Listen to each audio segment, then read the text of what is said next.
Hola chicos, espero se encuentren muy bien. Los invito a quedarse para poder estudiar nuestro segundo tema. Células inmunológicas. La clase pasada aprendimos acerca de la función del sistema inmunológico y cómo este para su estudio se divide en una inmunidad innata y una inmunidad adaptativa.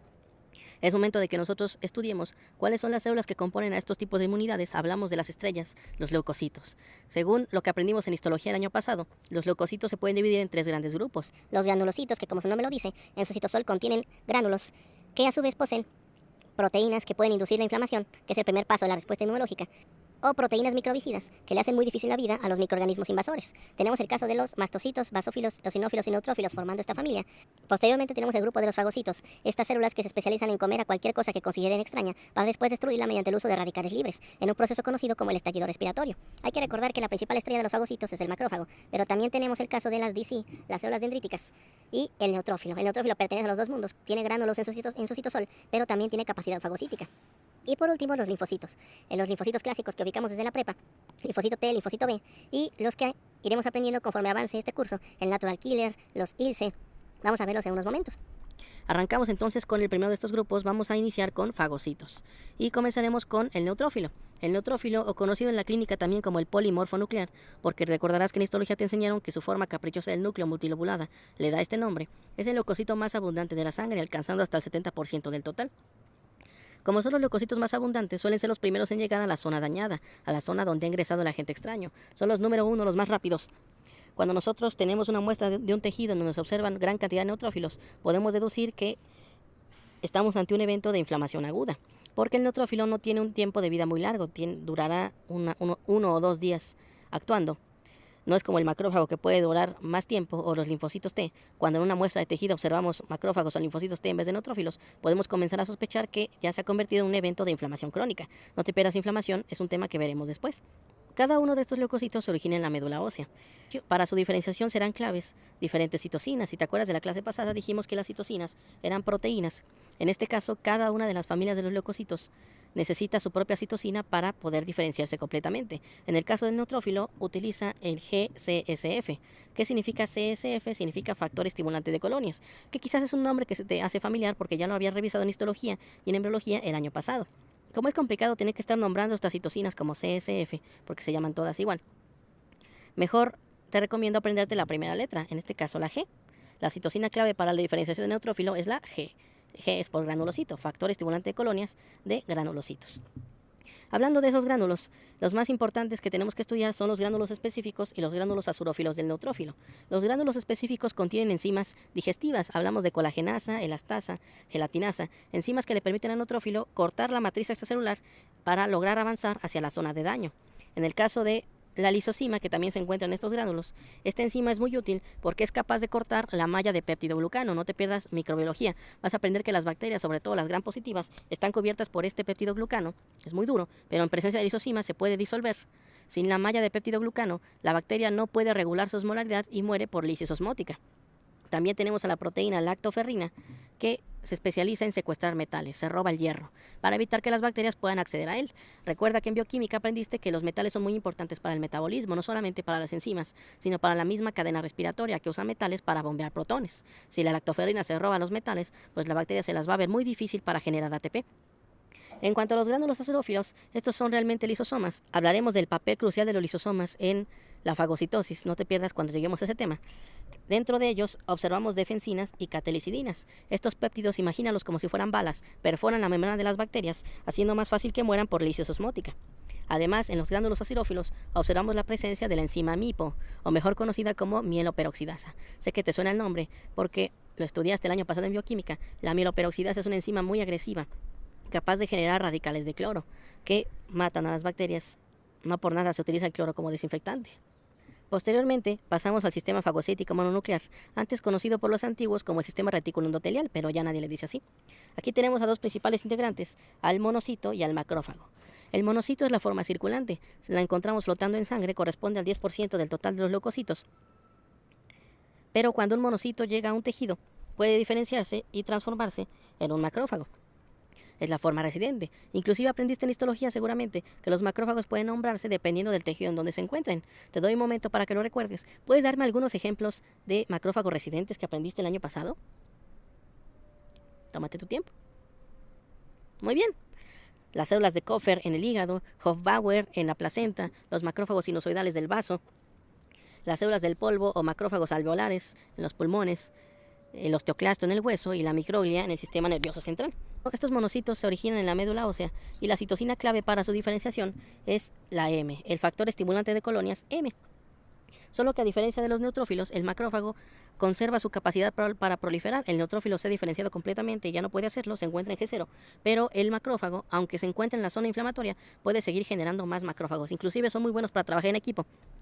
Si el enemigo es muy difícil de derrotar, los macrófagos pueden combinarse entre ellos para formar células gigantes multinucleadas, que son características en los granulomas que se observan, por ejemplo, en las infecciones por micobacterias. No te pierdas bacteriología cuando lleguemos. Hablaremos de Mycobacterium tuberculosis, este sujeto que es muy difícil de erradicar. En cuanto a las funciones de los macrófagos, podemos dividirlos en dos grandes grupos, los macrófagos clásicos o M1 y los macrófagos alternativos o M2. En cuanto a los M1, ellos son la vieja confiable, son los que fagocitan agentes extraños y después los eliminan usando radicales libres, en este fenómeno llamado estallido respiratorio y que estudiaremos más adelante. Para que el macrófago elija el camino del M1 necesita estar expuesto al interferón gamma. Y una vez que se ha convertido en M1, comienza a producir sus propias citocinas, la interleucina 1 y el factor de necrosis tumoral alfa, las citocinas proinflamatorias por excelencia. Yo sé que sospechas que esto se va a complicar poco a poco. Resulta que para nuestra mala fortuna los inmunólogos no tienen una sola forma de clasificar a las citocinas. Ellos las dividen las dividieron en familias según las fueron encontrando. Tenemos a los interferones, las interleucinas, el factor de necrosis tumoral. Todos ellos son citocinas. Hablaremos de las diferentes clasificaciones cuando lleguemos al tema de citocinas. No te pierdas más adelante. Los macrófagos es importante recordar que son APCs. Si te acuerdas en histología, APC significa célula presentadora de antígenos. Una vez que se comen a las bacterias, pueden aislar sus proteínas extrañas, a las que llamamos antígenos, para después mostrarlas a un linfocito T y activarlo. Por último, el macrófago clásico lo podemos reconocer fácilmente porque en su membrana se encuentra el marcador llamado CD14. Y aquí tenemos que hacer una pausa para mencionar algo importante. Yo no dudaría de tu capacidad para poder diferenciar bajo un microscopio a un neutrófilo de un macrófago. Sé que no los confundirías, es imposible. El problema es cuando uno se complica las cosas y quiere diferenciar a los diferentes tipos de macrófago o a los diferentes tipos de linfocitos T, que son todavía más. No podemos depender de las características morfológicas para poder reconocerlos, es muy difícil, ahí nos queda mala histología. Pero podemos valernos de las proteínas que expresen en su membrana. Cada uno de estos tipos de leucocitos tiene proteínas diferentes en su membrana y según las podamos reconocer podemos irlos dividiendo. A estas proteínas vamos a darles el nombre de sedes. En este caso, el macrófago M1 lo reconocemos con facilidad porque en su membrana se expresa el CD14, mientras que su hermano, el alternativo, en vez de CD14, expresa CD16. Cuando te inscribiste al curso, debieron darte una clave CD. Si tienes curiosidad, podrías utilizar tu clave, tomar tu libro de inmunología favorito, seguramente en la parte de hasta atrás debe haber una tabla de todas las proteínas CDs, y ver cuál CD te tocó, qué proteína tienes. Quizás te tocó una muy pro como el receptor del linfocito T. Si no tienes nada que hacer, puedes buscarlo. En cuanto a los macrófagos alternativos, estos no son agresivos como sus hermanos los clásicos, estos más bien son pacíficos, son antiinflamatorios. Una vez que se ha eliminado el agente extraño, necesitamos suprimir la respuesta inmunológica, y uno de los leucocitos que nos ayudan a hacerlo es el macrófago alternativo. Recuerda que esto es importante, porque la respuesta inmune utiliza radicales libres y enzimas digestivas para matar a los agentes extraños. No podemos permitir que el fenómeno inflamatorio se mantenga activo por mucho tiempo, porque estos radicales libres podrían lastimar a las células normales. Así que una vez que se ha eliminado el agente nocivo, tenemos que suprimirla. Y lo podemos hacer con ayuda del macrófago alternativo. El macrófago elige este camino en presencia de las citocinas, la interleucina 13 y la interleucina 4. Una vez que ha elegido este camino, comienza a producir sus propias citocinas, la interleucina 10 y TGF-beta. La interleucina 10 es la interleucina antiinflamatoria por excelencia, fácil de recordar. ¿Cuándo se va a detener la respuesta inmune? ¿Cuándo vas a dejar de estudiar inmunología? Pues cuando saques 10. Además, el macrófago alternativo es capaz de inducir la fibrosis y la angiogénesis para ayudarnos a reparar los tejidos cuando se ha suprimido la respuesta inmune. Sé que lo recuerdas por histología, la fibrosis. Vamos a sintetizar proteínas de matriz extracelular para cerrar los huecos que hayan quedado después de la batalla. Y la angiogénesis, que la viste en embriología, vamos a formar nuevos vasos para suministrar nutrientes durante este proceso de cicatrización. Continuemos ahora con las células dendríticas. Estas también tienen la capacidad de fagocitar las moléculas extrañas, los antígenos, y después migran desde los tejidos donde se encuentran para mostrárselos a los linfocitos T, dando el primer paso para comenzar la inmunidad adaptativa. La célula dendrítica es lo que se conoce como una APC profesional. por su capacidad para activar al linfocito T. Solamente hay 3 APCs que se nombran como profesionales. Tenemos a la célula dendrítica, que es la mejor de ellas. También tenemos al macrófago que mencionamos hace ratito y al linfocito B, que también tiene esa capacidad. Las células dendríticas se encuentran en todos los tejidos porque tienen que estar al pendiente de la eventual entrada de un agente extraño. Tenemos diferentes tipos de células dendríticas. Tenemos las células dendríticas clásicas, que son estas que mencionamos, las que fagocitan y migran para enseñarle los antígenos y activar al linfocito T. Tenemos las células dendríticas plasmocitoides, que estas también tienen la capacidad para atrapar antígenos que andan circulando en sangre sobre todo, pero que tienen un papel más relevante en la respuesta antivírica, porque las células dendríticas plasmocitoides producen el interferón tipo 1, una citosina clave para este tipo de respuesta. Las células dendríticas inflamatorias, que son células dendríticas que nacieron de macrófagos M1, pero en el sitio inflamatorio. Y las células dendríticas foliculares, que aquí no hay que confundirnos porque no tienen nada que ver con las células dendríticas que mencionamos antes. Estas células dendríticas solo comparten el nombre con ellas, pero su función es completamente distinta. Estas más bien son niñeras, son células de sostén que velan por el cuidado de los linfocitos B, que se encuentran en el ganglio linfático. De estas hablaremos en nuestro próximo capítulo. Seguimos adelante y ahora hablaremos de los granulocitos. Los granulocitos tienen algunos puntos en común, además de sus gránulos. Contienen sustancias que van a inducir el fenómeno inflamatorio. Además de eso, están vinculados a la respuesta antihelmíntica, la respuesta contra gusanos parasitarios, y también se observan en el fenómeno de alergia. Sobre todo son muy sensibles a una variante de anticuerpos, la variante de las inmunoglobulinas conocidas como la IgE.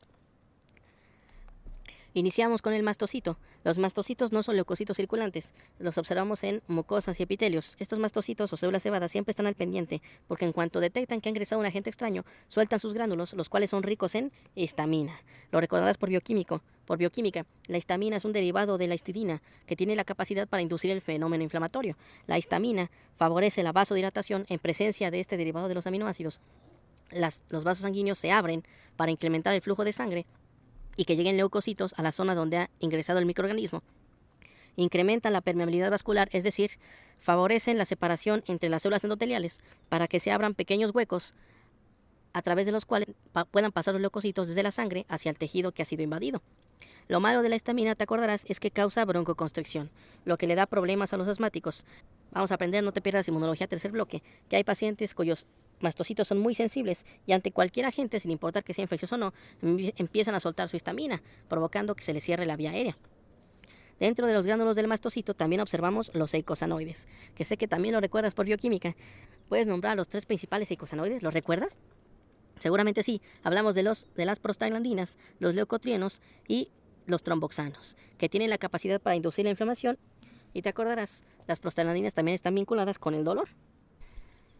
Otro granulocito es el basófilo, aunque no nos detendremos mucho en él porque recuerda que su papel en la inmunidad sigue siendo desconocido, aunque es curioso señalar que el basófilo y el mastocito comparten muchas similitudes. Dentro de los gránulos del basófilo podemos observar los mismos componentes que tiene el mastocito, solo que a diferencia del mastocito, el basófilo sí circula en la sangre. Te acordarás que en histología aprendiste que corresponden a menos del 1% de los leucocitos totales. Tanto el mastocito como el basófilo expresan en su membrana el receptor para la IgE.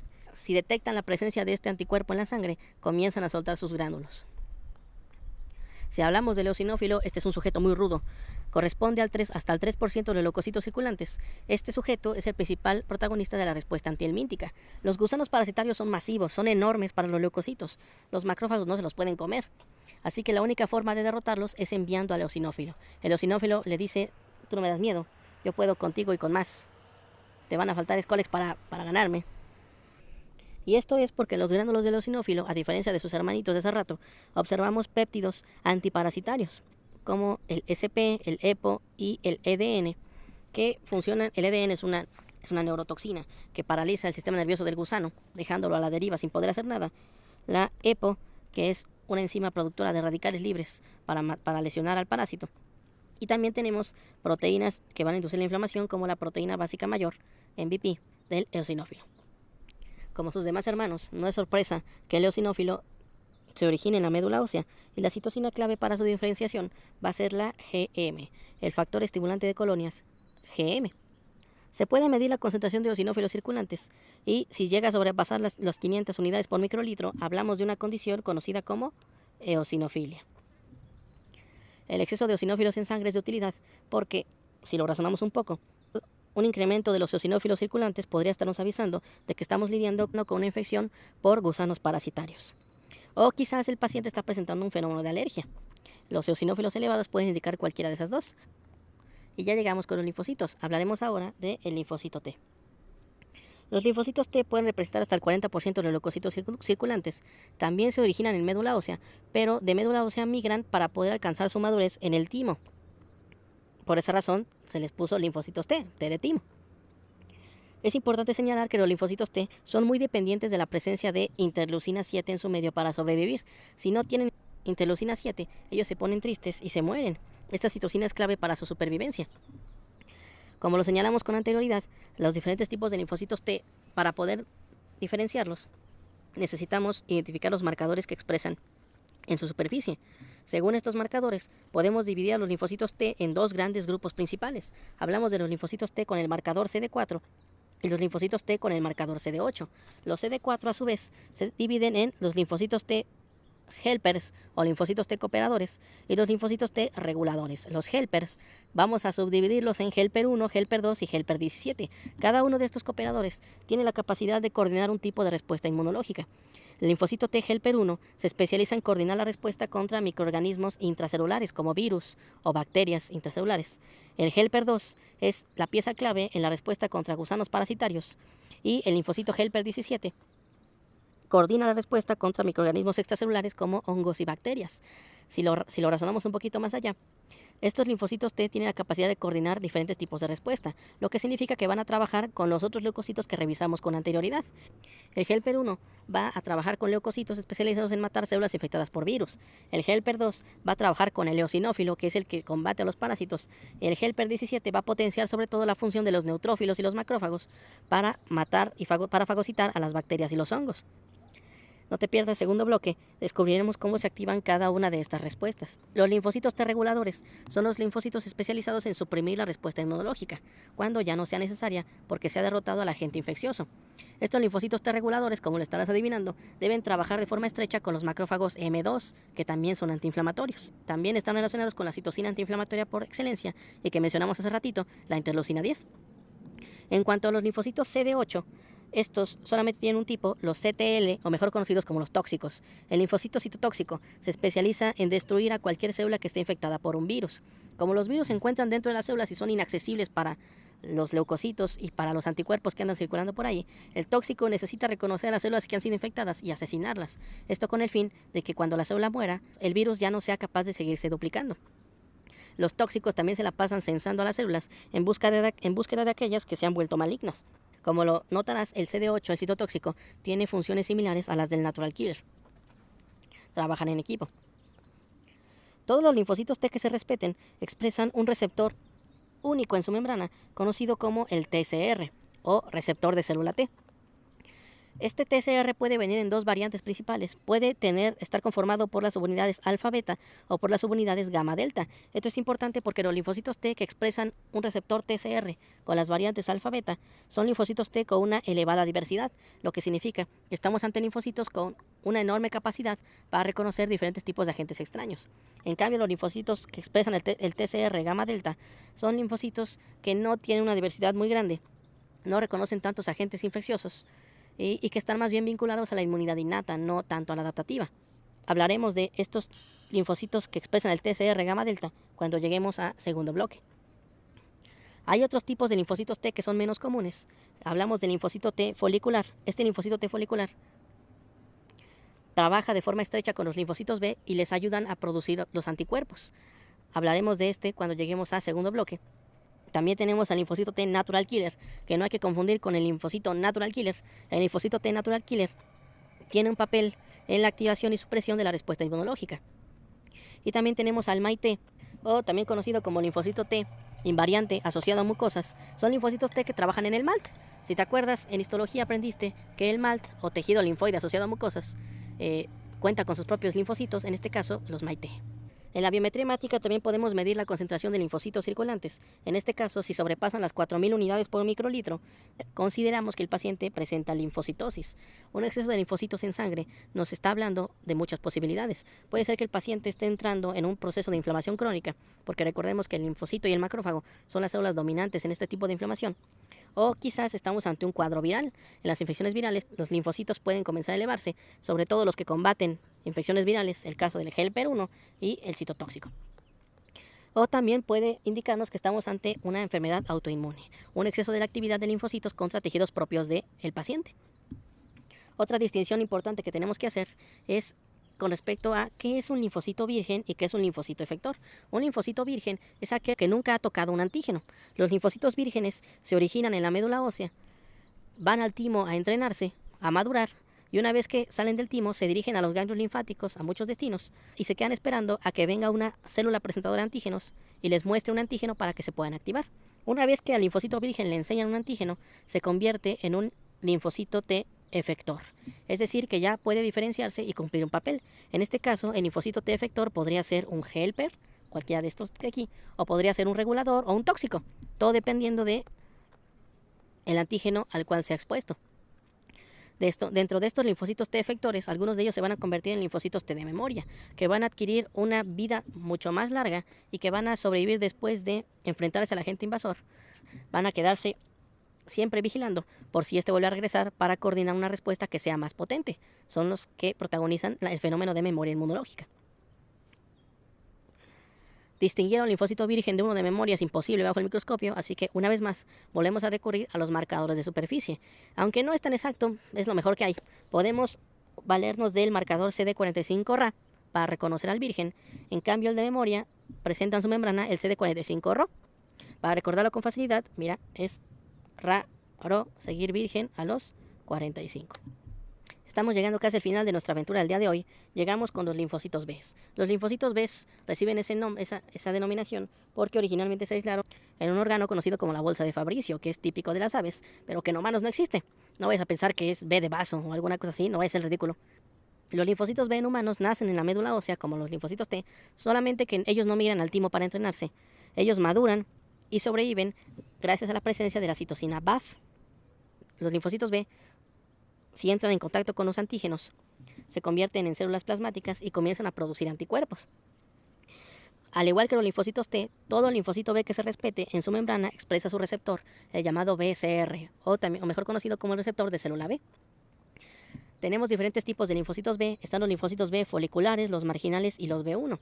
Lo que los distingue aquí es su diversidad. Los linfocitos B foliculares son los más comunes. Son los linfocitos B que producen anticuerpos contra un montón de proteínas extrañas diferentes. En cambio, el marginal y el B1 tienen una diversidad muy limitada. No producen anticuerpos tan distintos. Pertenecen más bien a la inmunidad innata, no a la adaptativa como el folicular. El marginal se encuentra en el vaso y al B1 lo observamos sobre todo en mucosas. Por último, llegamos con el natural killer, que representa hasta el 10% de los leucocitos circulantes. Estos linfocitos que mencionaremos a continuación no tienen TCR ni BCR en su membrana, por eso no están con los que mencionamos anteriormente. Tienen otro tipo de marcadores. En el caso del natural killer expresa el marcador NK1.1, como si fuera una actualización. Estos están especializados en eliminar células infectadas por virus o que se han vuelto malignas. Cumplen el mismo papel que su hermano, el citotóxico, o también conocido como el CD8, que mencionamos hace ratito. Y las ILCE o células linfocíticas innatas, que se dividen en 3 grupos principales, pero que hablaremos de ellas más adelante, aunque puedo darte un pequeño spoiler. La ILCE más relevante son las conocidas como LETI. Estos linfocitos LETI se especializan en la remodelación de tejido linfoide, participan en la creación de los órganos linfáticos. Esto con ayuda de su citosina clave, la llamada linfotoxina. No te dejes llevar por estos nombres. Tenemos la mala suerte que en inmunología se les deja el nombre con el que se les describió originalmente, aunque después se descubre que no tiene nada que ver con su función. La linfotoxina es una citosina que participa en la creación de un órgano linfoide. No vayas a pensar que mata linfocitos o algo así.